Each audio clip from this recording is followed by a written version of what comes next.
1906 میں خانقاہ منگیر میں قادیانیوں کے ساتھ علمی مناظرہ طے پایا تو حضرت منگیری رحمۃ اللہ علیہ کی دعوت پر پورے ملک سے تقریباً 40 ممتاز علماء فن خانقاہ رحمانی منگیر تشریف لائے۔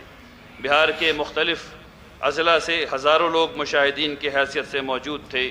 یہ اجتماع اپنی نوعیت کا بے مثال علمی اجتماع تھا۔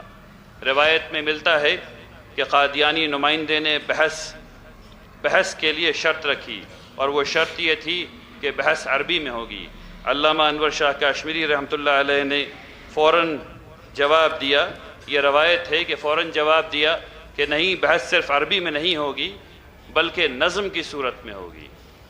ان کا یہ جواب یہ بتاتا ہے کہ ان کو اپنے علم پر کس قدر اعتماد تھا اور ان کی عربی کیسی تھی۔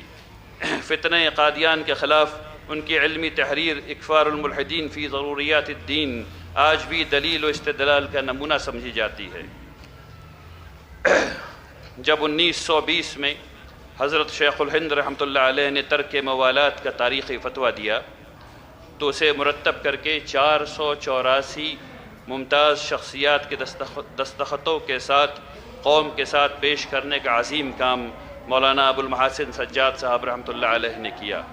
وہ محض ایک دستاویز نہیں تھا، وہ غلامی کے اندھیروں میں علماء حق کی اجتماعی آواز تھی، اور اس آواز کو ترتیب دینے والے مولانا ابو المحاسن سجاد صاحب رحمۃ اللہ علیہ تھے۔ مولانا نے اکابر علماء کی تائید اور حمایت سے ایک انقلابی تصور پیش کیا، امارت شرعیہ۔ انہی کے کوششوں کے نتیجوں میں انجمن علماء بہار، پھر جمعیت علماء ہند، اور آخرکار 26 جون 1921 کو متحدہ بہار کی سطح پر امارت شرعیہ کی بنیاد رکھی گئی۔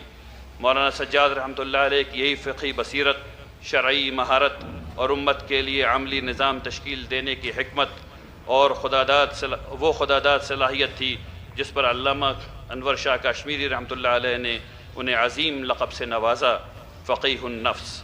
یہ وہ خطاب ہے جو ہمارے اکابر میں حضرت مولانا رشید احمد گنگوہی رحمۃ اللہ علیہ جیسے ائمہ کے لیے معروف تھا۔